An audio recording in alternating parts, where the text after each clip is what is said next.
नमस्कार। एक नया दिन और सीधी बात का एक नया अंक लेकर मैं विवेक सूरी एक बार फिर आप सभी का स्वागत करता हूं। दोस्तों, अपने इस कार्यक्रम सीधी बात के माध्यम से हमारा हमेशा से ये प्रयास होता है कि उन बर्निंग इश्यूज को, उन ज्वलंत मुद्दों को उठाकर आपके सामने लाया जाए जिनका ताल्लुक मेरी, आपकी, हम सबकी जिंदगियों से जुड़ा हुआ है और सीधी बात के माध्यम से एक संवाद, एक कम्युनिकेशन स्थापित कर बेहतर समाधान की तरफ अग्रसर हो सके।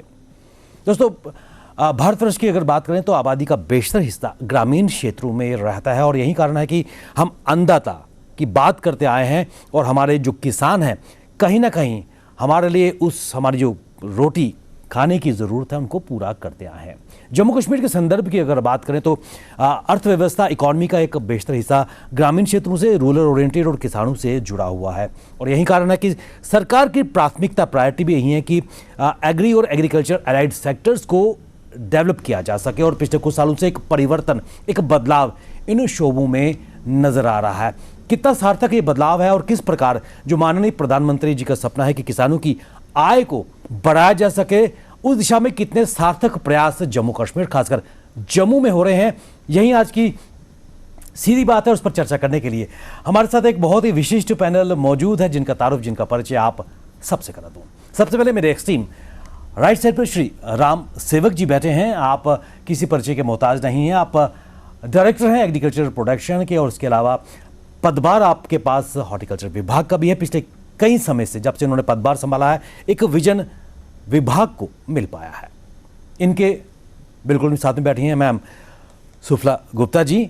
आप सीनियर प्रिंसिपल साइंटिस्ट हैं Indian institute of integrative medicine और खासकर जो बदलाव जम्मू कश्मीर के ग्रामीण क्षेत्रों में बदरवा और उसके साथ साथ एरोमेटिक प्लांट्स और कल्टीवेशन की अगर बात करें तो IIIM की एक महत्वपूर्ण भूमिका है किसानों को आय का अतिरिक्त सोर्स देने के लिए। मेरे एक्सट्रीम लेफ्ट साइड पर सर्वप्रथम श्री तेजिंदर सिंह वजीर जी बैठे हैं। आप यूँ तो एक प्रोग्रेसिव फार्मर हैं लेकिन आप मेंबर हैं किसान एडवाइजरी बोर्ड के और पिछले कई सालों से लगातार किसानों को प्रोत्साहित करते आए हैं, उनको एक नई दिशा देते आए हैं। और इनके बिल्कुल ही साथ में बैठे हैं श्री अंकुश गुप्ता जी। युवा पीढ़ी को यहाँ पर आप रिप्रेजेंट कर रहे हैं। इसके अलावा आप एक जाने माने एग्री एंटरप्रेन्योर हैं और हनी ब्रांड को लेकर इस वक्त काम कर रहे हैं जम्मू कश्मीर में। किसानों को कहीं ना कहीं एक मार्केट लिंकेज देने का प्रयास कर रहे हैं। आप सभी का हमारे इस कार्यक्रम में स्वागत।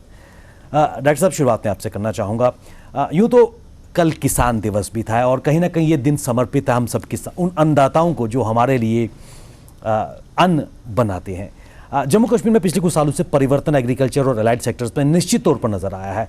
किस प्रकार उस बदलाव को सर आप देखते हैं? नमस्कार।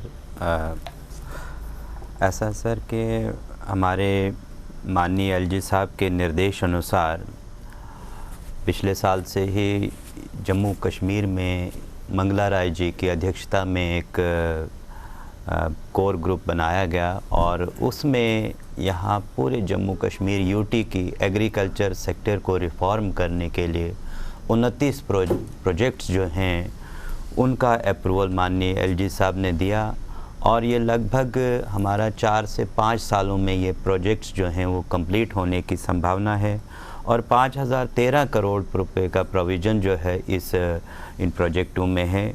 इसमें हमारे सभी agriculture, horticulture, sheep husbandry, animal husbandry, fisheries, animal, ये सभी सेक्टर्स जो हैं जुड़े हुए हैं और फोकस इसमें है कि चाहे सीड मल्टीप्लिकेशन, चाहे वो एनिमल की तरफ से हो या हॉर्टिकल्चर में हो या एग्रीकल्चर में हो, तो प्रोडक्शन से लेकर पोस्ट प्रोडक्शन यानी कि पोस्ट हार्वेस्ट जो वैल्यू एडिशन की बात करें, प्रोसेसिंग की बात करेंगे, कोल्ड चेन की बात करेंगे और अल्टीमेटली मार्केट लिंकेज जो आपने अभी बात की।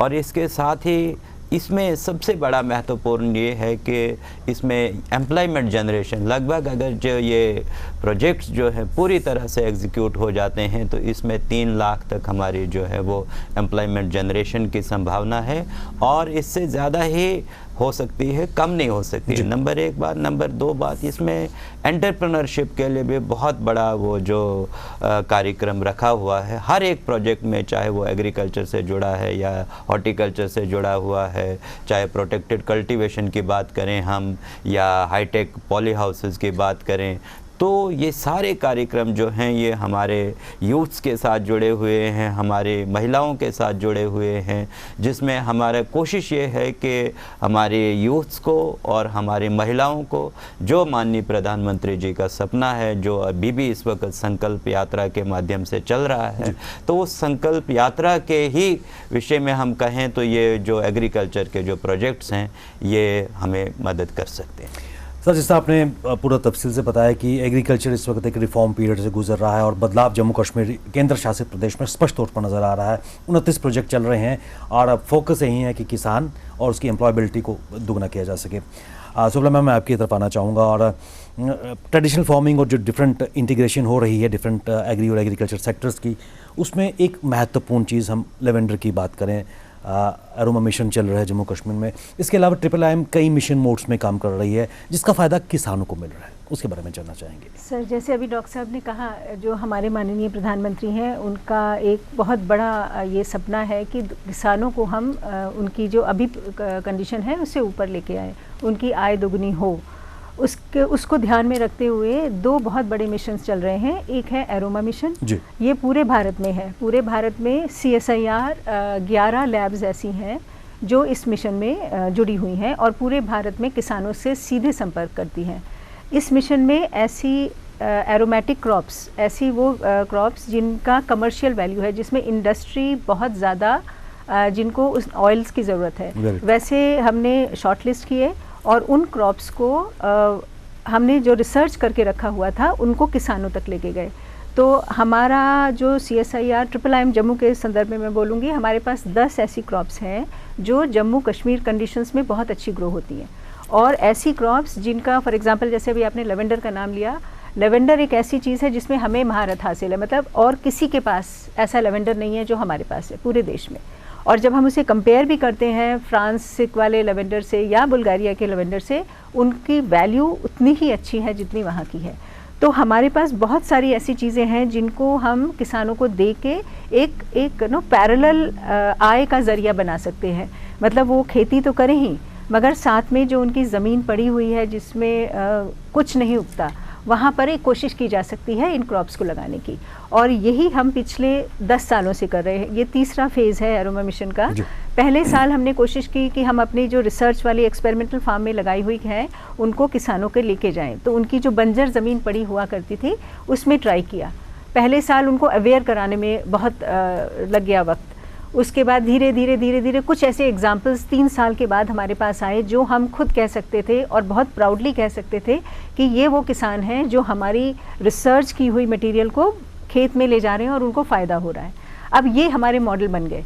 इनको हम जब सेकंड फेज़ में आए एरोमा मिशन की, तो इनको हमने सामने रखा कि भाई देखिए, इन्होंने कोशिश की और ये खेती कर रहे हैं एरोमा क्रॉप्स की और उनकी आय भी बढ़ रही है। आप माने, जहाँ पे 20,000 रुपये पर एकड़ आय हुआ करती थी, आज की डेट में 2 लाख रुपए पर एकड़ है।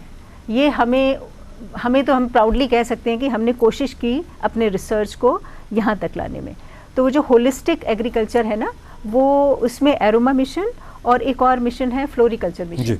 ये दोनों मिशन बहुत कामयाब होंगे अगर हमने किसानों को इस पे के लिए तैयार कर लिया कि हमारा देश अब चीज़ें बाहर से ना खरीद के खुद अपने यहाँ पे लगा सकता है। आत्मनिर्भर भारत की हम बात तो कर रहे हैं और भारत आत्मनिर्भर हो भी चुका है, लेकिन बदलाव की राय जो बयार जम्मू कश्मीर में खासकर केंद्र शासित बनने के बाद आ रही है, उसका फ़ायदा किसानों को मिल रहा है। और उसकी जीती जागती मिसाल यहाँ पर तेजेंद्र जी हैं।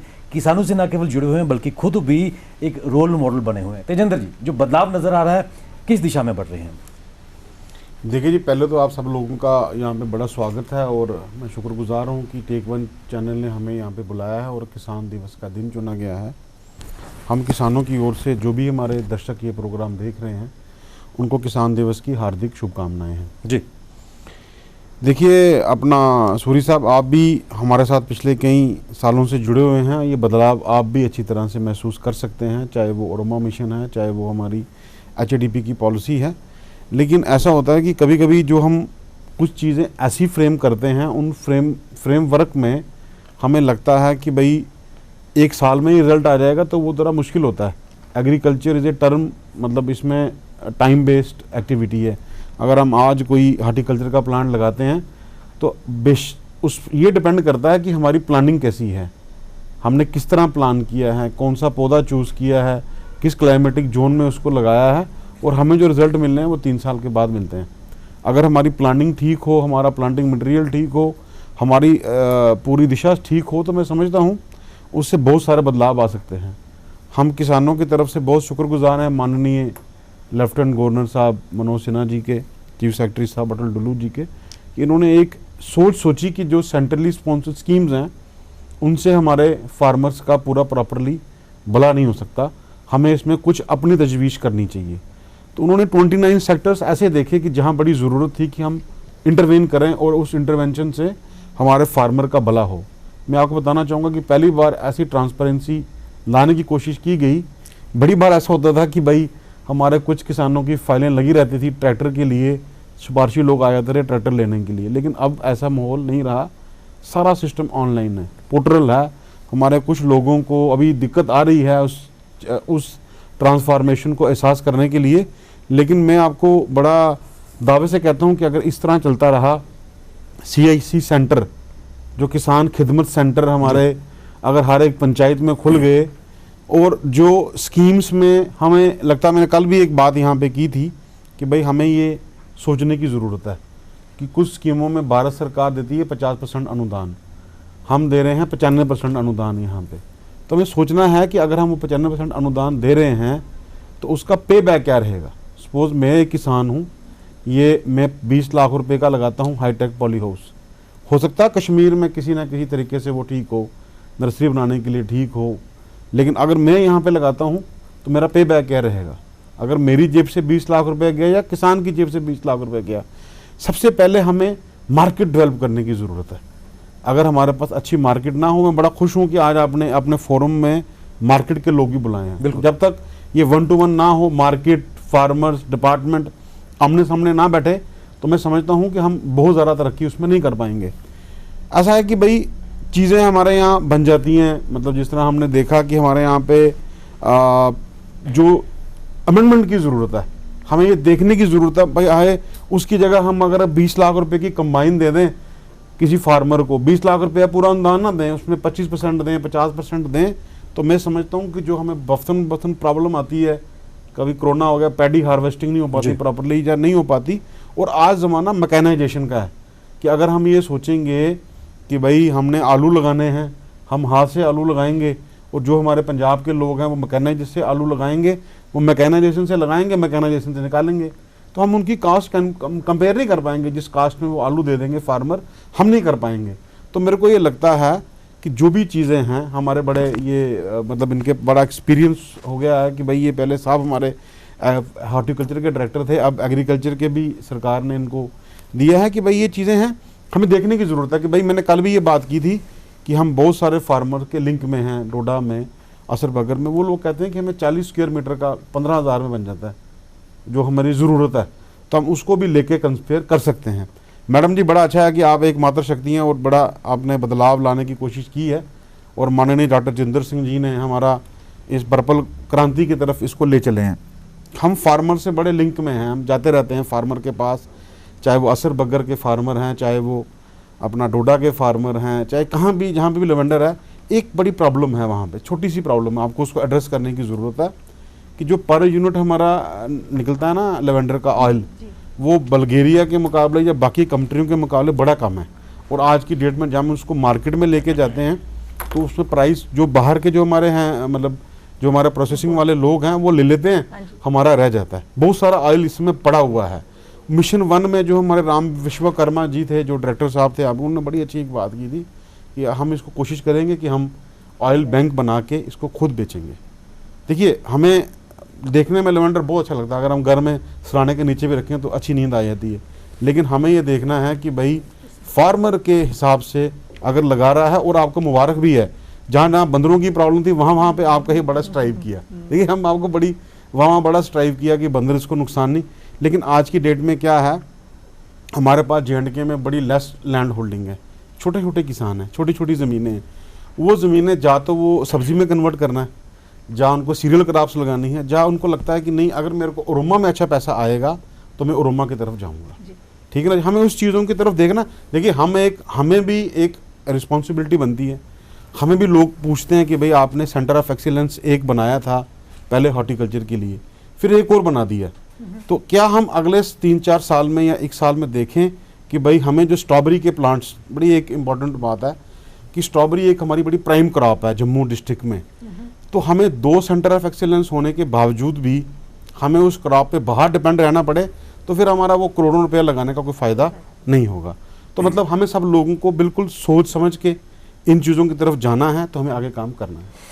तेजिंदर जी, कई चीज़ों का आपने खुलासा किया, लेकिन एक चीज़ को आपने एडमिट किया कि एक ट्रांसपेरेंसी अकाउंटेबिलिटी सिस्टम में आ चुकी है जो पहले नज़र नहीं आती थी। अंकुर जी, मैं आपकी तरफ बढ़ना चाहूँगा। और एक ज़माना वो था कि जब किसान का बेटा किसान नहीं बनना चाहता था क्योंकि संसाधन उतने नहीं थे, लेकिन आप एक एग्री एंटरप्रेन्योर हैं, खुद युवा हैं, और इस वक्त ना केवल युवाओं को आप एग्रीकल्चर की अगर बात करें तो एक जॉब्स भी आप प्रोवाइड कर रहे हैं।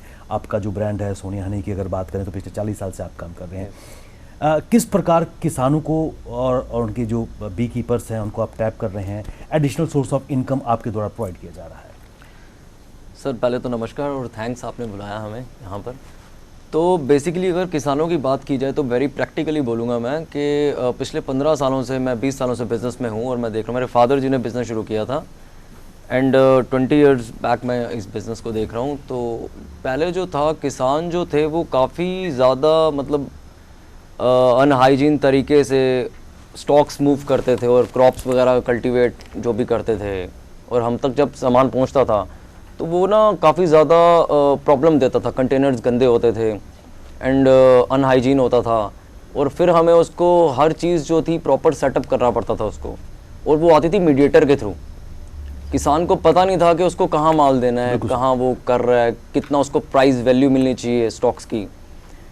तो वो चीज़ों की वजह से उसका ना वो मोरल डाउन हो रहा था, और आहिस्ता आहिस्ता ये चीज़ें कम होने शुरू हो गई थी। जैसे हनी, हमारा हनी का बिज़नेस है, तो हनी में क्या होगा कि ना लोग जो थे, जैसे किसान का बेटा आप कह रहे हैं, तो ही वॉज नॉट, मतलब वो फील नहीं कर पा रहा था कि मैं करूँ या ना करूँ या कहीं और एम्प्लॉयमेंट करूँ, क्योंकि किसी चीज़ की वैल्यू नहीं मिल रही थी हनी की। एंड हनी जो है ऑल ओवर वर्ल्ड इतना ज़्यादा बिकता है, एंड इंडिया से तो बहुत ज़्यादा एक्सपोर्ट होता है हनी बाहर, लाइक इन 1000 करोड़ एक टर्म है जिसमें इंडिया से एक्सपोर्ट होता है हनी।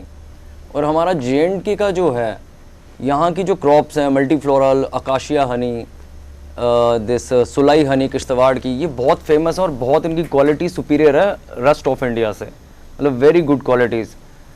तो यहाँ के जो फार्मर्स हैं वो उन पे ना ध्यान नहीं दे पाते थे क्योंकि उनको वैल्यू नहीं मिलती थी। तो अभी थोड़े टाइम से क्या हुआ, जब थोड़ा हम जैसी यंग एंटरप्रेन्योर्स जब इस लाइन में आए, हमने प्रॉपर सेटअप बनाया, फैक्ट्री बनाई। अब क्या है कि उनको एक ऑप्शन मिल गया, लाइक मीडिएटर जो था वो बीच में से निकला, वो डायरेक्ट हमारे पास आए, तो हमने उनको वैल्यू प्रोवाइड की, लाइक हनी पर केजी के क्या होना चाहिए क्या नहीं है, और वो आहिस्ता आहिस्ता उसका जो मोरल है, काम करने का तरीका चेंज हो गया। हमने वहाँ जा के फार्मर्स के पास कंटेनर्स अपने दिए, फूड ग्रेड कंटेनर्स, ताकि वो मटेरियल जो है एक प्रॉपर शेप में हमारे पास आए, एक प्रॉपर प्रोक्योरमेंट उसकी प्रॉपर तरीके हेल्दी एनवायरनमेंट में हो। वो सब चीज़ें हम करते रहे हैं और आहिस्ता आहिस्ता हमने अपने ब्रांड पे काफ़ी मेहनत की है। एंड अभी हम जम्मू कश्मीर से बाहर भी माल दे रहे हैं, जैसे पंजाब में, दिल्ली में, बेंगलोर में हमारे डीलर्स हैं, वहाँ हमारा अच्छा स्टॉक जा रहा है। और इसकी वजह से जो फार्मर है वो जो अभी अपना कल्टीवेट करता है, हनी हार्वेस्ट जो भी कर रहा है अभी, तो उससे क्या है कि उसको एक ज़्यादा फोकस हो गया है कि उसका सारा हनी मटेरियल जो बन रहा है हम उससे बाय कर रहे हैं एक अच्छे रेट पे। तो इसकी वजह से आज की डेट में और अभी पहले से और अभी में काफ़ी फ़र्क आ गया उसके ना काम करने के तरीके में। क्या आपको लगता है कि इससे और भी किसान मोटिवेट होकर बी कीपिंग और अलाइड सेक्टर्स की तरफ भी जा रहे हैं, इनकम अच्छी मिलनी शुरू हो गई है? देखिए वो तो आहिस्ता आहिस्ता होगा, अभी तो मैं नहीं कह सकता कि हर कोई इंसान जो इस काम में जाएगा, अभी आहिस्ता आहिस्ता होगा, हो रहा है आहिस्ता आहिस्ता। बट अभी जो हमारी फैक्ट्रीज़ हैं उनको थोड़ी सपोर्ट मिलनी चाहिए ताकि हमारा ज़्यादा से ज़्यादा सामान जो है आउट ऑफ जम्मू जाए, तो जिसकी वजह से हम और ज़्यादा उनसे बल्क बाइंग करें। अब कुछ एक महत्वपूर्ण चीज़, क्योंकि आप इस वक्त एक प्राइवेट सेक्टर के इम्पॉर्टेंट स्टेक होल्डर्स हैं जो किसानों को रॉ मटेरियल ले रहे हैं और कहीं ना कहीं एक चेन लिंकेज की हम बात करें, मार्केट जिसका जिक्र यहाँ पर डायरेक्टर साहब ने भी किया। सर एक बार फिर मैं आपकी तरफ आना चाहूँगा। यहाँ पर तेजिंदर जी ने कई चीज़ों का जिक्र किया, एक ट्रांसपेरेंसी और अकाउंटेबिलिटी सिस्टम जो पहले नहीं था, हमारे इस फ्रेमवर्क में नज़र आ रही है, बदलाव यहाँ पर नज़र आ रहा है। और कौन कौन से, जिस तरह आपने 29 प्रोजेक्ट का जिक्र किया, एक रिफॉर्म प्रक्रिया का जिक्र किया, किस प्रकार डाउन द लाइन तो the last farmer in schemes का बेनिफिट, इन प्रोजेक्ट्स का बेनिफिट, लेटेंट स्पिरिट उन तक पहुँचे सर? सर सबसे पहले जैसे मैंने पहले भी बताया कि हमारे माननीय एलजी साहब ने इसको फेजेस में एग्जीक्यूट करने का एक प्लान बनवाया है। सबसे पहला ये ज़रूरी था हमारे पास कि हमारे जो ऑफिशियल्स हैं वो ट्रेंड हों, तो उसके लिए पूरा 6 महीने हमने एक अब मार्च से लेकर 31 अगस्त तक जो है किसान संपर्क अभियान पूरी 4000 पंचायतें जो हैं जम्मू कश्मीर यूटी में, तो उनमें ऑर्गेनाइज़ करवाए। तो वहाँ हमारा स्टाफ भी ट्रेंड हो गया और पंचायत के लोगों को भी पूरी तरह से ये 29 प्रोजेक्ट्स के बारे में पूरी जानकारी दी। कोई ऐसी पंचायत नहीं है आज जहाँ इसका पूरा ये नहीं है कि उनको पता नहीं है कि एग्रीकल्चर का ये एक HADP पैकेज है। तो इस पैकेज में जैसे छोटी से छोटी बातें अगर हम करेंगे, KCC सैचुरेशन की बात करेंगे, इस वक्त हमारा जो चल रहा है फार्मर्स का कैंपेन जो है वो KCC सैचुरेशन की तरफ है। PM किसान निधि की जो है वो जहाँ पे भी कोई एलिजिबल फार्मर है उसको बिल्कुल मतलब टच किया जा रहा है। और जैसे सर ने बताया, तेजिंदर जी ने बताया कि हमें पे बैक भी देखना है। हमने इन प्रोजेक्टों में बड़ी सोच समझ के जो पैकेज तैयार किया है वो उसको एक मैक्सिमम लिमिट तक है। अगर हमारा 2 लाख का एक लव कास्ट पॉली हाउस बनना है, 2 लाख तक का जो है वो मैक्सिमम लिमिट है। क्योंकि आजकल हर एक चीज़ जो है वो GST का बिल होगा, तो उसी के अगर किसी का 1.5 लाख का ही जो वो बनता है तो 95% उसको 1.5 लाख पे ही मिलेगी। अगर 17 लाख का कोई हाईटेक पॉली हाउस बनता है तो अगर एक एजेंसी 15 लाख में या 12 लाख में बनाती है तो 95% ही उसका होगा। सबसे बड़ा इसका ये था सर कि क्योंकि हमारा ये जो ज़मींदार है, किसान जो है बहुत ही गरीब था और गरीब है भी अभी भी। अगर हम आप किसी किसान को बोलते हैं कि आप थोड़ा सा 10,000 पैसा लगाए या 20,000, मैं सर पिछले 4 साल से देख रहा हूँ, अगर मैं किसी को बोलता था कि भाई प्लांटेशन के साथ आपको 90,000 रुपये का बोरवेल भी आपको दे देंगे साथ में, वो उसी वक्त कहता है सर मुझे लगेंगे 2 लाख रुपए, तो मैं 90,000 से क्या करूँगा। तो इस पैकेज में सर, इस पैकेज में 3 लाख तक रुपए की सब्सिडी बोरवेल में भी करवाई। साथ ही साथ में सर यहाँ पे अभी हमें माननीय हमारे प्रिंसिपल सेक्रेटरी साहब ने अभी खासकर जम्मू के लिए पिछले हफ्ते ही 48 करोड़ रुपए के जो है वो नाबार्ड के माध्यम से सैंक्शन करवाए। उसमें सर हमें अब कम्युनिटी बोरवेल यानी कि 10 हेक्टेयर एरिया को अगर हम कंबाइन में ले लें तो 25 लाख का 100% फ्री है सर। 100% समझ लीजिए फार्मर को फ्री पैकेज है। उसी तरह से बोरवेल फिर यहाँ पे मैं आपको कहूँ कि सर यहाँ पे पहले तो 50% की सब्सिडी थे, अब 80% तक की subsidy along with the drip irrigation, उसमें भी सर 1,80,000 तक की जो है वो इंसेंटिव दिया जा रहा है। और जैसे आप कहते हैं कि सर सबसे बड़ी ये भी एक दशा थी कि हम जब पहले भी कहते हैं कि हमारा किसान बोलता सर मेरे पास 2 कनाल ज़मीन है, मेरे पास 3 कनाल ज़मीन है, प्लांटेशन के लिए स्कीमें जो हैं वो 4 कनाल से शुरू हैं। तो हम माननीय अपने LG साहब का आभार व्यक्त करते हैं कि उन्होंने 1 कनाल से हाई डेनेसिटी भी शुरू की। हाई डेनेसिटी में सर पहले ये प्रचलन था कि सिर्फ एप्पल की ही हाई डेनेसिटी होगी, लेकिन आज आप देखते हैं कि जम्मू में भी ड्रैगन फ्रूट भी जो है उसकी भी मॉडिफाइड हाई डेनेसिटी में करवाया गया। मैंगो है, लीची है, सिट्रस है, गावा है, तो ये सारी चीज़ें जो हैं वो आ गई हैं। तो इसके साथ ही सर हम देखते हैं कि जैसे हमारे अंकुश जी ने कहा, तो अब इस पैकेज में सर नंबर 1 तो ये कलेक्शन सेंटरों पे भी फोकस है। कलेक्शन सेंटर के साथ साथ प्रोसेसिंग पे भी फोकस होगा। प्रोसेसिंग के साथ साथ हमारा कोशिश ये है, चाहे पब्लिक सेक्टर में हो प्राइवेट सेक्टर में भी इंसेंटिव दिया जा रहा है और पब्लिक सेक्टर में भी दिया जाएगा, चाहे वो वैल्यू एडिशन की बात हो या ब्रांडिंग की बात हो। अगर कोई भी इस वक्त जैसे हमारे अंकुश जी हैं, इनके साथ यंग एंटरप्रेन्योर आना चाहते हैं तो हमें छोटे से छोटा ब्रांड बनाने के लिए भी 5 लाख तक की जो है वो इंसेंटिव का प्रावधान है। तो हमारे प्रोजेक्ट में मतलब इन जो 29 प्रोजेक्टों में कोई भी ऐसी फील्ड ले लें जिसमें ये सारी सुविधाएं जो हैं वो उपलब्ध हैं। तो इनको अगर सही मानों में अगर मैं तो कहता हूँ, देखो कोई भी पैकेज हम अगर बनाते हैं उसमें अगर हम एक दूसरी भावना से देखते हैं कि अगर हम क्रिटिसाइज करेंगे उसमें तो कोई न कोई कमज़ोरी ज़रूर निकलती है। लेकिन अगर हम इसको ओनली पॉजिटिव साइड से देखें और सिर्फ यही चीज़ एग्जीक्यूट करने में हम सक्सेसफुल होते हैं तो हमें लगता है कि हमारे किसानों का 2 गुना नहीं 3 गुना से भी ज़्यादा इनकम बढ़ सकती है और हमारा किसान जो है वो आत्मनिर्भर किसान ज़रूर बनेगा। सर काफ़ी आशावान है और बदलाव जम्मू कश्मीर में नज़र आ रहा है। मैम एक बार फिर आपकी तरफ आना चाहूँगा।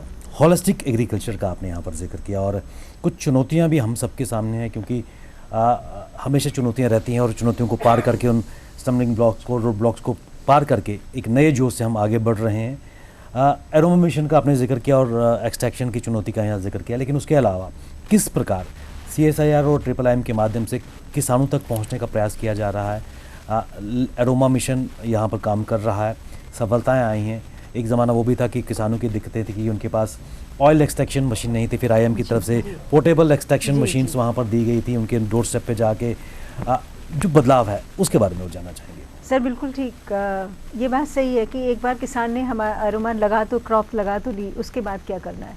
ये एक एंड टू एंड सोल्यूशन ये था कि 100 या 50 किसान जब आपस में मिल जाएंगे और एक बहुत बड़े एरिया में जब क्रॉप कल्टीवेशन होने लगेगी कि ऑब्वियसली वो अपना क्रॉप लेके हार्वेस्ट लेके जाएंगे कहाँ। बिल्कुल सही बात है। अब उनको पैसे खर्च भी करने होंगे तो वो ये सोच के काम ही नहीं करेंगे, क्योंकि उनको पता ही नहीं है, ना मार्केट पता है, ना कैसे आगे बढ़ना है वो पता है, क्योंकि ये नॉर्मल ट्रेडिशनल खेती तो है नहीं। फिर हमने जो CSIR एरोमा मिशन में ये प्रोविज़न भी है कि अगर 50 कनाल या 75 कनाल 100 कनाल की ज़मीन है वहाँ पे, तो वहाँ पर एक फ्री ऑफ कॉस्ट हम क्रॉपिंग मटेरियल भी उनको फ्री ऑफ कॉस्ट देते हैं और ये जो ये प्रोसेसिंग यूनिट है, डिस्टिलेशन यूनिट कहते हैं, उसको भी फ्री ऑफ कॉस्ट वहाँ पे इंस्टॉल करते हैं। वहाँ पे पूरी टेक्नोलॉजी नो हाउ दिया जाता है कि ये आपने इस टाइम हार्वेस्ट करना है अपना क्रॉप, इस कंडीशन में उसको ऑयल को डिस्टिल करना है, और जब ऑयल आ जाता है उसकी जो एनालिसिस है, क्वालिटी की एनालिसिस, वो भी हमारा इंस्टीट्यूट फ्री ऑफ कॉस्ट करता है। मतलब CSIR IIM एरोमा मिशन पूरे इंडिया में जो है उसमें ये प्रोविज़न है। तो हम किसानों से बात करते हैं कि भाई जब आपका ऑयल आ गया तो आप हमारे पास आएँ वो ऑयल लेके, हम आपको रिपोर्ट देंगे उस ऑयल की कि उस ऑयल की क्वालिटी क्या है। ये क्वालिटी ये डिसाइड करती है कि उसकी वैल्यू क्या होगी। जो थोड़ा सा, जैसे तजिंदर जी ने अभी कहा, जो मार्केट लिंकअप है ना, उसमें अभी हमें काम करना है। और इस जो 3rd फेज़ है उसमें हम कोशिश कर रहे हैं वैल्यू एडिशन, जैसे अभी डॉक्टर साहब भी कह रहे थे, वैल्यू एडिशन को डाल के बीच में। तो कुछ ऐसे ट्रेनिंग प्रोग्राम स्टार्ट किए हैं 3rd फेज़ में, जिसमें हम किसानों को ट्रेनिंग दे रहे हैं वैल्यू ऐड करने की, कि जो ऑयल उनके पास है कुछ तो आपने ऐसे बेच दिया मार्केट में, जो आपके पास बच गया उसको वैल्यू ऐड कैसे करना है। जैसे सोप बनाना, अगरबत्ती बनाना, बहुत सारे और भी टॉयलेटरीज और कॉस्मेटिक्स और बहुत सारे ऐसे ब्रांड्स हैं जिनको उस दिशा में कुछ एग्री एंटरप्रेन्योर भी सामने आ रहे हैं। जी बिल्कुल बिल्कुल।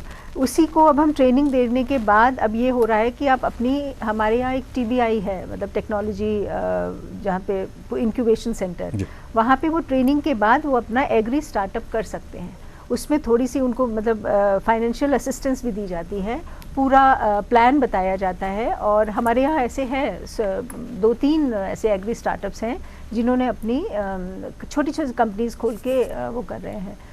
लेवेंडर मैन का आप लोगों ने नाम सुना होगा, प्राइम मिनिस्टर साहब ने उनको भी उनकी जो काम करने की इच्छा थी और जो उनके सक्सेस था उसको भी वो किया था अपलॉड, कि कोशिश करेंगे तो ज़रूर होगा। इसमें बहुत सारी अच्छी सक्सेस स्टोरीज़ हैं और हम भी आशावान हैं।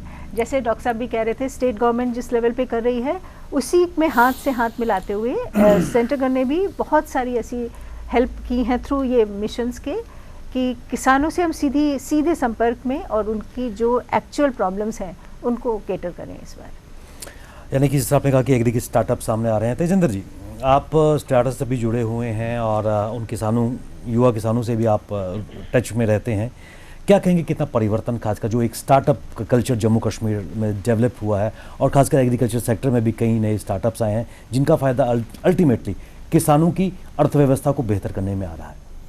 देखिए, मैं जहाँ तक स्टार्टअप्स की बात करूँगा कि पहले यहाँ पे एक कल्चर होता था कि भाई किसानी सिर्फ कमज़ोर बंदे के हाथ आती थी। जी। वो कहता था जी मैं कुछ कर नहीं सकता, मैं किसानी कर लेता हूँ। लेकिन आज की डेट में रेगुलरली लोग हमारे टच में हैं। डॉक्टर साहब के परिसर में ही स्काटा मशरूम का भी काम स्टार्ट हुआ। कभी सोच नहीं सकते थे हम कि भाई ये मशरूम, वाइट बटन मशरूम के अलावा और भी मशरूम है। बिल्कुल सही। अब बहुत सारे लोग अपने घरों में स्टार्ट करना चाहते हैं, बहुत सारे स्टार्टअप्स, और खासकर वुमेन स्टार्टअप्स काम करना चाहती हैं। उसके अलावा रेगुलरली हम 24/7 डेडिकेटेड हैं फार्मर्स की तरफ।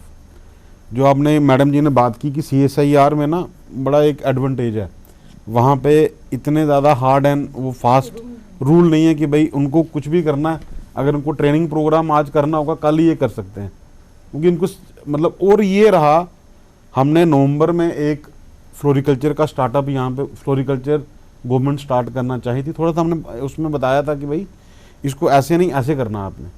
तो उनके मंत्री महोदय जी ने और जो जहाँ के डायरेक्टर साहब ने कहा था बताओ जी जिस तरह करना है हम उस तरह करेंगे। तो हमने एक प्लान दिया कि आप डिपार्टमेंट ऑफ एग्रीकल्चर से टाई अप कर लीजिए। वो department of agriculture tie up हुआ और आप ये देख लीजिए पुंछ, रजौरी, डोडा, किश्तवाड़, रामबन, पूरी चनाब, पूरे जम्मू कश्मीर में बेटर प्लानिंग करी। पिछले साल दिसंबर में हमने जम्मू में स्टार्ट किया, जनवरी में हमने संबा में स्टार्ट किया, कठुआ में स्टार्ट किया। मैडम भी हमारे साथ कठुआ या संबा भी गए थे। हमने फार्मर्स के फील्ड में गए, वहाँ पे ट्रेनिंग करवाई फ्लोरिकल्चर की, उनको प्लांटिंग मटेरियल भी वहाँ पे प्रोवाइड किया। उसके बाद प्लानिंग की, मार्केटिंग की कि भाई अगर इकट्ठा दे देंगे तो सारे इकट्ठा आ जाएगा। तीनों डिस्ट्रिक्ट हमारे प्लेन हैं, जम्मू, सांबा और कठुआ। तो उनको हमने दिया फ्लावर, उनके फ्लावर मार्केट में आए, बिके अप्रैल के बाद। फिर डोडा में स्टार्ट किया, पुंछ रजौरी तक ये फ्लोरिकल्चर का पूरा स्टार्टअप हुआ। देखिए, मैं भी उस प्रोग्राम के साथ जुड़ा रहा, कई बार अपनी जेब से भी हम खर्चा करके वहाँ पहुँचे जहाँ जाना होता था। तो मतलब ऐसा नहीं है कि भाई कुछ हो नहीं सकता, कुछ कर नहीं सकते। हम अगर इस समय सरकार को एक छोटी सी बात के लिए कह रहे हैं कि भाई जो पॉली हाउसेस का डिज़ाइन बना है ना जी, वो कश्मीर के साइंटिस्टों ने बनाया है। तो उनको जम्मू का जो हमारा क्लाइमेटिक कंडीशन है शायद उनके मन में ना हो, उनके माइंड में ना आया हो, क्योंकि बड़े जल्दी ये जब ये प्रोजेक्ट बने ना, बड़े जल्दी कुछ कश्मीर के लोगों ने बनाए, कुछ जम्मू के लोगों ने बनाए। मशरूम का हमारे जम्मू के लोगों ने यहाँ डिज़ाइन किया। वो क्या स्ट्रक्चर है, क्या बात है। और हम चाहते हैं हरियाणा की पॉलिसी आप देख लो, आंध्र प्रदेश की आप पॉलिसी देख लो, पॉली हाउसेस बनाना ना बड़ा आसान है, कोई भी बिल्डिंग वाला बना देगा। वो पहले कंपनियां इम्पैनल करते हैं, किस कंपनी ने पॉली हाउस बनाना है, उनकी इम्पैनलमेंट करके वो कंपनियां प्रॉपरली जाती हैं फार्मर के पास। और बड़ी प्रॉब्लम है कि भाई हमने जिस फार्मर को देना है उसने कभी ज़िंदगी में पॉली हाउस देखा भी है? उसको ट्रेन करना, उसकी स्किल को डेवलप करना, ये हम दिल से बात कर रहे हैं। हमें इसमें कोई प्रॉब्लम नहीं है कि भाई अगर सरकार करोड़ों रुपया खर्च करना चाहती है, ये हमें हमारे लकी पीरियड है कि हमें एक ऐसे LG साहब और ये मिले हैं चीफ सेक्रेटरी साहब, वो कहते हैं एग्रीकल्चर के लिए पैसे की कोई कमी नहीं है। हम चाहते हैं कि ये टैक्स पेयर मनी जो है वो प्रॉपरली यूटिलाइज होनी चाहिए। हमारा सिर्फ इतना ही है, हम कोई इसमें क्रिटिसाइज या वो नहीं कर रहे। हम एक बात आपको टेक्निकली कहते हैं, आज आप फ्लोर ऑफ द हाउस में आपको कह रहा हूँ कि जो पॉली हाउस का डिज़ाइन हम दे रहे हैं फार्मर्स को, वो यहाँ पे पॉली हाउस की फार्मिंग 12 महीने की फार्मिंग होती है, वो वहाँ पे नहीं हो पाएगा कामयाब, क्योंकि 8 फुट की हाइट में हम मई, जून, जुलाई, अगस्त में अंदर काम नहीं कर पाएंगे। इतनी ज़्यादा गर्मी होगी, क्योंकि अगर हमने 20 लाख रुपया खर्च भी कर देना है, और बड़े अच्छे स्ट्रक्चर डायरेक्टर साहब के प्रोसेस में लगे हुए हैं। अगर आप देखना चाहें जो स्ट्रक्चर पॉली हाउस के आपके डायरेक्टर साहब के प्रोसेस में लगे हुए हैं, और दुनिया भर की सीडलिंग वहाँ पर अवेयर होती है। अच्छा, खीरा, कैप्सिकम, टमाटो वहाँ पे लगते हैं, हमारे फार्मर्स ने भी लगाए हुए हैं। आप अगर यहाँ चले जाएँ, छोटे छोटे फार्मर्स ने भी लगाए हुए हैं। हम चाहते हैं उस डिज़ाइन को ठीक करिए, हमें उसमें कोई नहीं है, आप 20 लाख दें, 50 लाख दें, उस डिज़ाइन को ठीक करें। अगर डायरेक्टर साहब चाहेंगे तो हम फ्री ऑफ द कास्ट, जो NCPH गवर्नमेंट ऑफ इंडिया का अदारा है, उनके भी टेक्निकल लोगों से बात कर लीजिए। गवर्नमेंट ऑफ इंडिया में centre for protective cultivation department है, उनके भी लोगों से बात कर लीजिए।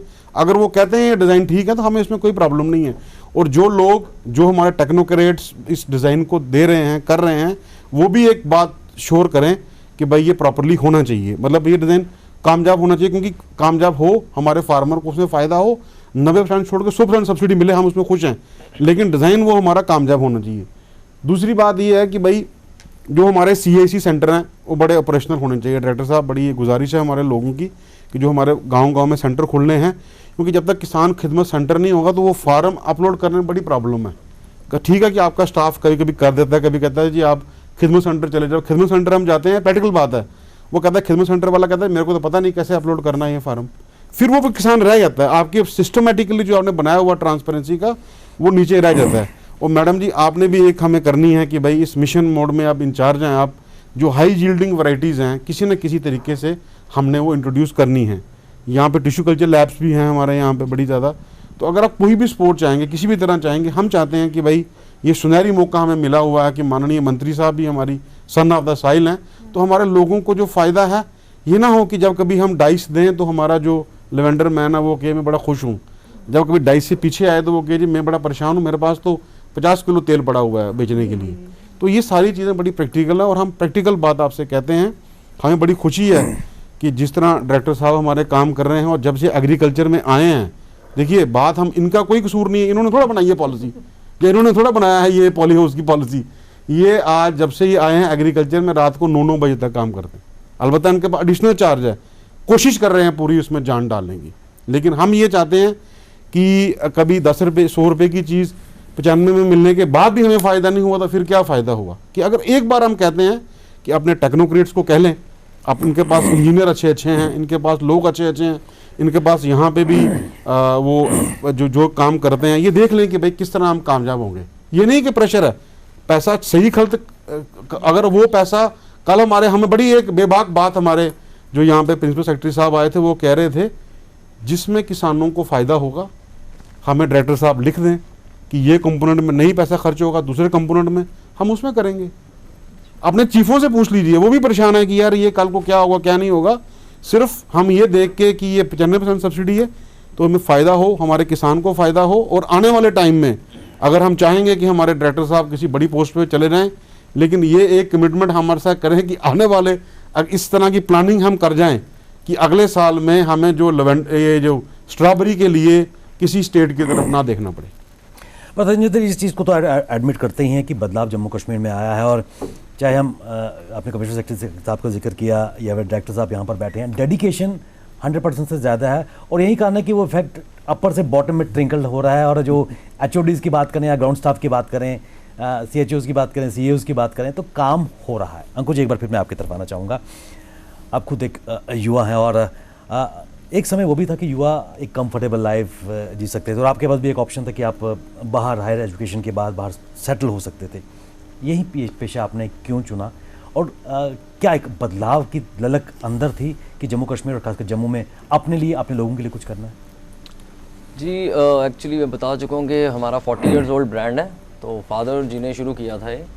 एंड देन हमारे पास तो ऑप्शन था ही, हायर स्टडीज़ करने के बाद हम बाहर जॉब पे चले जाएं, कुछ कर लें, बट एक घर का ब्रांड था और अच्छा चल रहा था, तो सोचा कि उसी में ज़्यादा हम अपना ध्यान लगाएं और इसी को ब्रांड को अच्छा पौधे की तरह बढ़ाएं, आहिस्ता आहिस्ता पेड़ बनाएं इसको।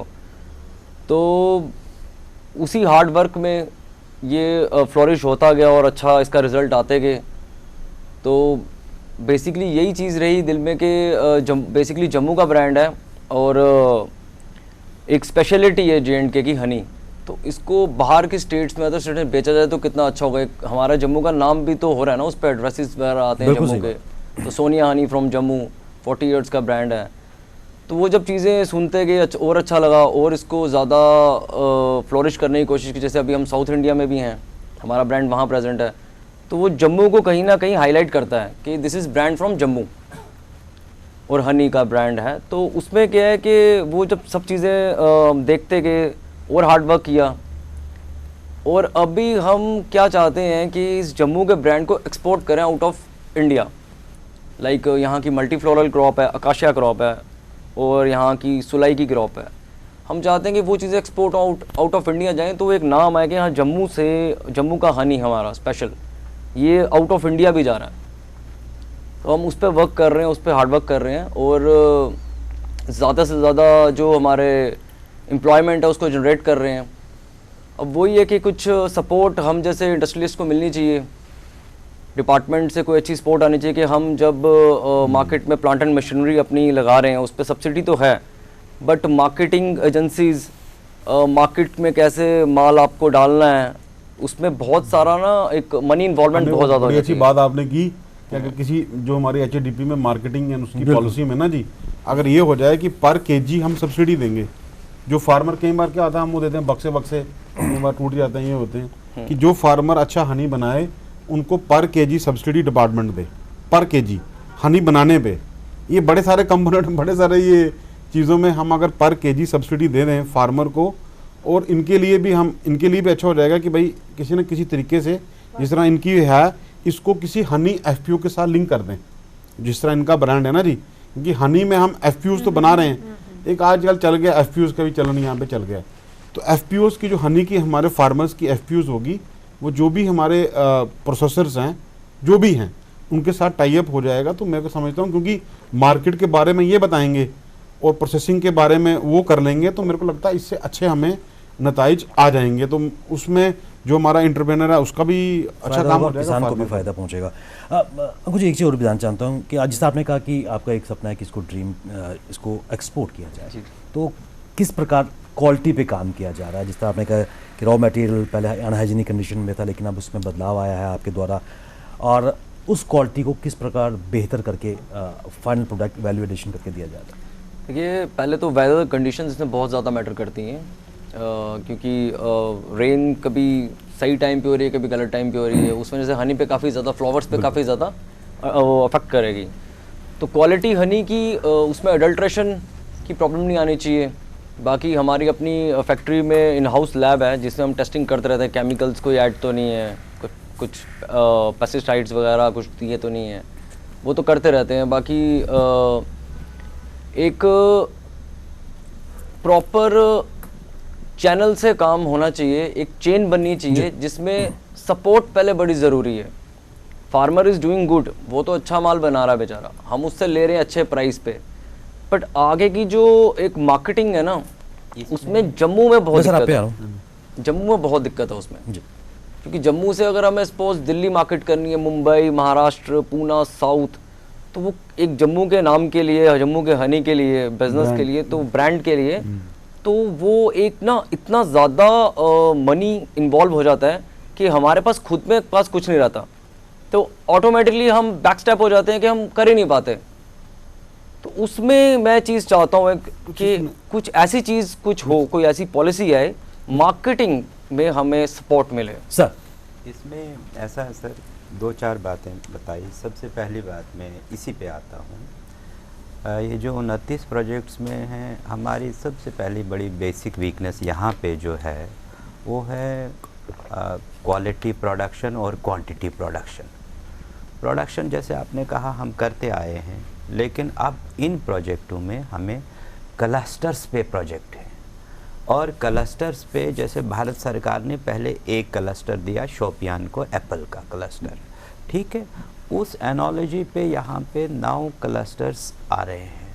9 क्लस्टर में आप चाहे वेजिटेबल्स ले लीजिए, चाहे वालनट ले लीजिए, चाहे इस तरह हनी ले लीजिए। पहला छोटा जो क्लस्टर है, मिनी क्लस्टर, वहाँ 50 करोड़ रुपए का पैकेज है। मीडियम जिसको हम बोलते हैं, वहाँ 100 करोड़ तक का पैकेज है। और जो मेगा जो बनेगा, जिसमें 10,000 हेक्टेयर से ज़्यादा एरिया भी आ जाएगा, 10,000 मीट्रिक टन से भी ज़्यादा आ जाएगा, वहाँ पे 150 करोड़ तक रुपए का हमारा एक ही प्रोजेक्ट्स। ये प्रोजेक्ट में क्या है, इसमें 3 वर्टिकल्स हैं। जैसे अभी हमें वालनट का एक बात आपसे शेयर करूँगा, वालनट और वेजिटेबल्स की बात शेयर करूँगा कि कपवाड़ा में एक डिस्ट्रिक्ट को लिया गया, जम्मू डिवीज़न में इसको किश्तवाड़ को लिया गया। तो 86 करोड़ का पैकेज जो है वो कपवाड़ा के लिए आ रहा है, 56 करोड़ का जो है प्रोजेक्ट जो है वो किश्तवाड़। उसमें शुरू से लेके कि वालनट के लिए नर्सरियां तैयार करना, वालनट के लिए प्लांट्स तैयार करना, फिर वालनट तैयार करना, उसकी फिर प्रोसेसिंग के लिए, जैसे मैंने पहले आपसे बताया, फिर दूसरा वर्टिकल आ जाएगा, उसको प्रोडक्शन करके तैयार करके उसको अच्छे से वॉशिंग वगैरह करना, और तीसरा क्लस्टर जो है, तीसरा वर्टिकल जो है वो है मार्केटिंग लिंकेज। तो ये इस प्रोजेक्ट में जो 29 प्रोजेक्ट में है, इनमें सर पूरी तरह से जो वो जिसको हम कहते हैं कि 100% फुल पैकेज है। आप सिर्फ ये यकीन मान लीजिए कि हमारा किसान हमारे साथ जुड़े, हमारे लोग हमारे साथ, और हमारी लोग भी जो ड्यूटी कर रहे हैं वो निष्ठा से, श्रद्धा से, अगर आपने इस प्रोजेक्टों को सक्सेसफुली इम्प्लीमेंट करने में कामयाब हो जाते हैं तो इसमें कोई दिक्कत नहीं होगी। पहली ये बात ये है कि मतलब ये सारी समस्या दूर हो जाएगी। एक दो इशू जैसे तेजिंदर सिंह जी ने कल भी वहाँ पे मसला उठा था कि जैसे हमारे पीएम किसान सम्मान निधि की बात है, कुछ लोगों को अभी वो 6,000 रुपया जो है मिलना बंद हो गया, जिसमें वो अलॉटी थे। तो हमारी वो किसान एडवाइजरी बोर्ड की मेंबर जो हैं बलवीर जी, उसने भी ये मसला उठाया। तो प्रिंसिपल सेक्रेटरी साहब ने उस वक्त ही तुरंत ही वहाँ पे खुद ही उठ के उन्होंने जब जवाब दिया तो उन्होंने कहा कि ये इशू जो है वह हम भारत सरकार के साथ टेकअप करेंगे। रही बात जैसे पॉली हाउस की बात करें, मशीनरी की बात करें, जैसे जैसे हम एग्जीक्यूशन में आ रहे हैं, एग्जीक्यूशन में कोई दिक्कत नहीं है सर। इसमें प्रोजेक्ट, हर प्रोजेक्ट में प्रोजेक्ट ग्राउंडिंग मॉनिटरिंग कमेटीज़ बनी हुई है। अभी हम शुरुआत में हैं, मतलब प्रोजेक्ट्स की वो एग्जीक्यूशन की शुरुआत में है, पहले फेज़ में अभी हम देख रहे हैं। अभी हमें दिक्कत, मैं आपको जो फेयरली बताऊं, अभी मैं इसलिए बता रहा हूं कि जैसे अभी मैंने तो अक्टूबर में ज्वाइन किया, अभी तक ये क्लैरिफिकेशन नहीं थी हमारे लोगों को कि 17 लाख का बनाना है, 20 लाख का बनाना है। फिर हम बैठे, फिर प्रोजेक्ट ग्राउंडिंग मॉनिटरिंग की कमेटी की हमने दोबारा मीटिंग करवाई। अब हमने तय किया कि भाई आपको ये नहीं है, ये प्राइवेट सेक्टर है, इसमें आपको एम्पैनलमेंट की ज़रूरत नहीं है। कोई भी एजेंसी, चाहे वो एक्स एजेंसी आ जाए, दूसरी वाई एजेंसी आ जाए, जेड एजेंसी, जो भी एजेंसी आती है, स्पेसिफिकेशन को देखो। और जैसे जैसे अब हम न सिर्फ बल्कि वो वहाँ के, बल्कि किसान एडवाइजरी बोर्ड को हमने इसलिए भी साथ में रखा है, और इनके बिना हम कोई भी अगला कदम हम उठाते भी नहीं हैं, इनकी सलाह के बिना हम चलते भी नहीं हैं। जैसे जैसे इस प्रोजेक्ट को एग्जीक्यूशन में कहीं पे भी दिक्कत आती है, हम आपकी सलाह को ग्राउंडिंग मॉनिटरिंग कमेटी के माध्यम से उसको, अपने मिशन डायरेक्टर का भी अपॉइंटमेंट हुआ है, हमारे मैडम जो है याशा मुदगल जी, उन्होंने भी हमें पहली मीटिंग में ये कहा कि जहाँ कोई दिक्कत आ रही है आप इमीडिएटली वो हमारी नोटिस में लाइए। और तीसरी बात, प्रिंसिपल सेक्रेटरी साहब ने खुद ही क्लियर कर दी कि जैसे यहाँ अगर ट्रैक्टर की ज़्यादा ज़रूरत है तो ट्रैक्टर मिलना चाहिए, मशीनरी जितनी चाहिए, अगर किसी दूसरे कंपोनेंट में पैसा इमीडिएटली खर्च नहीं हो रहा है तो वो भी हो जाए। चौथी बात जो हमारे तेजिंदर सिंह जी जो बता रहे हैं कि स्ट्रॉबेरी सर, मैं पहले भी एक बार, पिछले बार भी आपसे बात हुई थी कि जब हम शुरू में, मैं भी 2020 में आया तो उस वक्त 20 कनाल हम लगाते थे, एक कनाल में 3,000 से 3200 तक पौधा लगता है। और आज हम अब 150 हेक्टेयर की बात करते हैं, 200 हेक्टेयर की बात करते हैं, तो ये 1 करोड़ पौधा की ज़रूरत पड़ती है, 1 करोड़ मतलब प्लांट्स। तो एकदम से हमें भी, अब हम कोशिश कर रहे हैं हिमाचल से भी, महाबालेश्वर से भी, यहाँ पे भी, नहीं प्लीज मैं थोड़ा सा, हम यहाँ भी चाहते हैं। अभी हमने रामबन में भी प्राइवेट वालों को भी कोशिश कर रहे हैं, जम्मू वालों को भी कोशिश कर रहे हैं, उधमपुर वालों को भी कोशिश कर रहे हैं, पुंछ में भी, और इवन अब श्रीनगर वाले भी हमें प्लांट्स कुछ तैयार करके दे रहे हैं। तो हमारी ये कोशिश रहेगी और इनका हमें मार्गदर्शन रहेगा तो हमें कोई दिक्कत नहीं होगी। मैं आपको बताऊं कि आने वाले 1 साल में, 2 साल में हम वो 1 करोड़ पौधा भी जम्मू में ही तैयार करके यहीं पे लगाएंगे। तो ये सारी तेजिंदर जी, एक चीज, क्योंकि समय की सीमा है, आपने स्ट्रॉबेरी का जिक्र किया, लेकिन उसके अलावा जम्मू कश्मीर और जम्मू डिवीजन में एक्जोटिक प्लांटेशन भी हो रही है। कीवी की बात करें, ड्रैगन फ्रूट की बात करें, उसका बेहतर मुनाफा, अर्थव्यवस्था में बदलाव किसानों की भी हो रही है। देखिए, जम्मू कश्मीर की अगर आप बात करें, जम्मू में हाइड्रोपोनिक्स का भी यूनिट मिश्री वाला में लग चुका है, और सांबा में 1-2 एकड़ का यूनिट आ रहा है। हमें उन लोगों से ही बात करनी चाहिए कि भाई आपको तो कोई प्रॉब्लम नहीं है, जो बड़े बड़े unit holder heart of the city में भी। देखिए, मेरी बात से शायद मैं, जब तक मैं भी एक बड़ा, मतलब अपनी बात को बड़े सीधी बात करते मैं बताता हूँ कि भाई मेरे को कोई प्रॉब्लम नहीं है। मैं आपसे एक बात बता रहा हूँ, छोटी सी बात बता रहा हूँ। सिंपली आप ऐसा कर लीजिए कि जो डिज़ाइन है हमारा, पॉलीहाउस का डिज़ाइन है, वो एक बार पूछ लीजिए जो centre for potato cultivation technology. Sir एक बार आपने बता दिया, तो मतलब उस डिजाइन को थोड़ा सा। दूसरा ये है कि हमारे यहाँ पे जो dragon place before the project monitoring grounding committee done. दूसरा ये कि भाई जो आपका ये हमारे यहाँ पे जो ड्रैगन फ्रूट का इन्होंने चलन चला दिया, अच्छा ड्रैगन फ्रूट यहाँ पे हो रहा है। देखिए किसी ज़माने में ये होता था कि अब अगर कहते थे ना हम लोग कि कश्मीर में लोग हार्टिकल्चर के फार्मर लगाते हैं, यहाँ पे भी अब थोड़ा ट्रेंड चेंज होने लगा, माइंडसेट चेंज होने लगा, लोग उसमें आ रहे हैं। कम से कम डायरेक्टर साहब से हम ये भी विश्वासन चाहेंगे कि एक नर्सरी एक्ट था हमारा, कि नर्सरी इतनी इन्होंने प्रमोट की है, चाहे वो पब्लिक सेक्टर में भी की और जम्मू डिवीज़न में, और पर्टिकुलरली जम्मू के जो हमारा मड ब्लॉक वाले तरफ है, वहाँ पे जो अफसर साहब आए हैं वो बड़ा काम करते हैं, बड़े प्लांट उन्होंने तैयार किए हैं। और हम भी प्लांट जब भी लेते हैं वो कहते हैं कि यार मेरे से लिख के ले लो कि ये प्लांट, कि जो आपकी GR रसीद है ना जी, इसको आप कन्वर्ट करिए बिल में जी, जो आप नर्सरियों में देते हैं GR रसीद, ताकि बिल पे लिखा हो कि ये भी नर्सरी एक्ट के अंडर है, कि नर्सरी एक्ट के अंडर अगर हम कोई प्लांटिंग मटेरियल वहाँ से लेते हैं तो हमें अच्छा लगता है। बाकी ये बात है कि भाई हमेशा सीधी बात ने एक इतिहास रचा है। अगर आज किसानों से बात की जाती है प्री बजट बोर्ड में, वो भी सीधी बात कही, बड़े बड़े मंत्री साहब भी यहाँ बात करते रहते हैं। यहाँ बड़ी सारी जो ब्लेसिंग्स हैं फार्मर को मिलती हैं। आज प्रोसेसिंग की बात हुई है, मैं चाहूँगा इनका इशू भी एड्रेस होगा 29 प्रोजेक्ट्स में, कि जो ये भी एक स्पेसिफिक बताएं कि इनको कहाँ पे सरकार की इंटरवेंशन चाहिए। जो प्रोसेसिंग वाले लोग हैं कहाँ पे चाहिए सरकार, मार्केटिंग वाला जो हमारा प्रोजेक्ट है उसमें भी करेगी।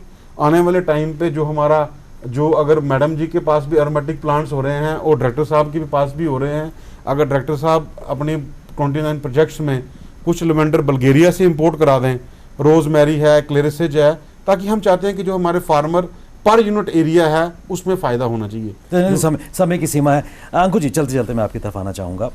आप जैसे यंग एंटरप्रेन्योर जो खासकर एग्री सेक्टर में आ रहे हैं, कितना फ़ायदा अल्टीमेटली, क्योंकि जब यंग जनरेशन यहाँ पर आएगी जो टेक सेवी है, एजुकेटेड है और अपनी इंडस्ट्री एंटरप्रेन्योर सेटअप कर रही है, क्या आपको लगता है कि लेटेंट स्पिरिट जो अर्थव्यवस्था है किसानों की उसमें बदलाव आएगा, और क्या आने वाले समय में एक private public private partnership mode में भी काम करने की ज़रूरत है ताकि उसका फ़ायदा किसानों को और आप जैसे एंटरप्रेन्योर को मिल सके? जी बिल्कुल बिल्कुल ज़रूरत है, और इससे फ़ायदा आएगा। जब एक ब्रांड बनता है, सेल बढ़ती है, तो परचेजिंग पावर भी बढ़ती है, और परचेजिंग होगी फार्मर से, पैसा जाएगा फार्मर को, और जब पैसा जाएगा अच्छे प्राइस भी मिलेंगे। जब किसी चीज़ की एक सेल डिमांड बढ़ती है तो उसका प्राइस ऑटोमेटिकली इंक्रीज होता है। बिल्कुल सही, दिस इज़ बिजनेस। तो उससे फार्मर को ही ज़्यादा पैसा, क्योंकि मैन्युफैक्चर अल्टीमेटली फार्मर ही है। तो हम लोग क्या करते हैं, उस प्रोडक्ट को फाइनल शेप में मार्केट में देते हैं, मार्केट में बिकता है ब्रांड, उसकी वजह से हमारी सेल इंक्रीज होगी और इम्पैक्ट आएगा फार्मर पे। ज़्यादा से ज़्यादा फार्मर उस फील्ड में जाएंगे, एक दूसरे को देख के मोटिवेट होंगे कि प्रोडक्ट अच्छा बिक रहा है, अच्छा प्राइस मिल रहा है, तो उससे और इकोनॉमी में फ़र्क आएगा, एम्प्लॉयमेंट में फ़र्क आएगा, हमारे पास एम्प्लॉयमेंट आएगी, ट्रांसपोर्टेशन बढ़ेंगी, फार्मर्स बढ़ेंगे, हर चीज़ प्रॉफिट में आएगी जी।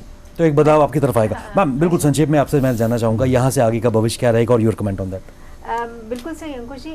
अगर हम ना अभी तक हम इंडिविजुअल एंटिटी के तौर पे काम कर रहे थे, अगर हम किसानों को डायरेक्ट लिंक कर देंगे मार्केट से, तो वो जो बीच का जो गैप है ना वो बहुत अच्छे से फिलअप हो जाएगा। इनको भी ज़रूरत है और इधर भी ज़रूरत है। जी मैंने फर्स्ट पॉइंट में यही बोला था कि मीडिएटर पहले थे जो प्राइस पीछे कम देते थे और हमें ज़्यादा देते थे। मीडिएटर्स आते ही इस वजह से है ना कि किसानों को कम पता होता है। उनको अगर लिंक दिया जाएगा ना, जैसे ऐसे इंटरमीट्स करवानी चाहिए फार्मर एंटरप्रेन्योर मीट्स इंडस्ट्री के साथ, या स्टार्टअप्स, और आपसे या स्टार्टअप्स बना के, कि एक डायरेक्ट लिंकअप होना बहुत जरूरी है। एक प्लेटफॉर्म पे दोनों को लाके खड़ा करना बहुत जरूरी है, तब कहीं जाके जो एक्चुअल फायदा है वो दिखने लगेगा। और भविष्य कहाँ देखते हैं बिल्कुल संक्षेप में? मुझे तो बहुत बहुत अच्छा वो दिख रहा है, क्योंकि हमारे किसानों के पास मेहनत है, हमारे पास ज़मीन है और हमारे पास वो ऐसा क्वालिटी प्लांटिंग मटेरियल है, विजन भी मिल रहा है उनको, और अब उन्हें विजन मिल रहा है, और विजन भी लॉन्ग टर्म इतना अच्छा कि आप अपने लोकल ना रह करके ग्लोबल हो जाएं। अब सर आपके माध्यम से मैं अपने किसान भाइयों के लिए एक बहुत ही खुशखबरी और भी साथ में शेयर करना चाहता हूँ कि साथ ही 24-25 में आईफैड के माध्यम से 850 करोड़ रुपए का एक पैकेज जो है वो मिलने जा रहा है जम्मू कश्मीर यूटी को, जिसमें हमारे किसानों को राइट फ्रॉम मतलब प्लांटेशन अप टू लास्ट जो उनका कंज्यूमर तक जहाँ तक है उसकी ट्रेनिंग्स प्रोवाइड की जाएंगी। हमारे एम्प्लॉयज़ को भी पूरा ह्यूमन रिसोर्स डेवलपमेंट का पैकेज है। और कहीं पे भी जैसे हमें अगर छोटी सी छोटी बात देखते हैं सर हमें कि मंकी मेनास है, बिल्कुल, तो हमने इस आईफैड के माध्यम से सोलर फेंसिंग का भी उस प्रोजेक्ट में प्रोविजन रखा हुआ है सर। तो कोई ऐसा मतलब कोशिश ये रहेगी कि मतलब आईफैड का मिलके HADP का मिलके हमारा जो कैपेक्स का जो कहीं अगर कोई गैप्स रहेगा उसको हम कैपेक्स में भी कवर करके कैपेक्स, CSS, HADP प्लस आईफैड ये चारों मिलके मुझे लगता है हमारे किसान की, हमारे जम्मू कश्मीर की तस्वीर बदल सकते हैं। और हमें भी इसमें पूरी तरह से कोशिश करनी चाहिए। और हम ये आपको भी आपके माध्यम से भी आश्वासन दिलाते हैं कि हम पूरी तरह से प्रयत्नशील रहेंगे।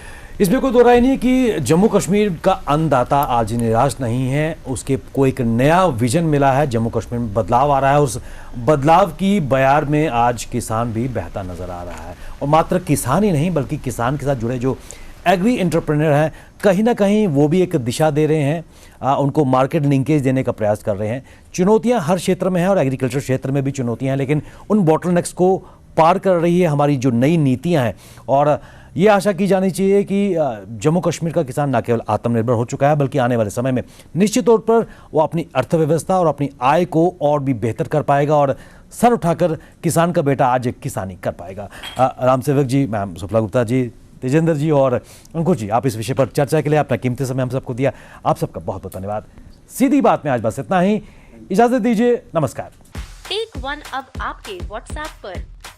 व्हाट्सएप करिए hi 9728253663 पर।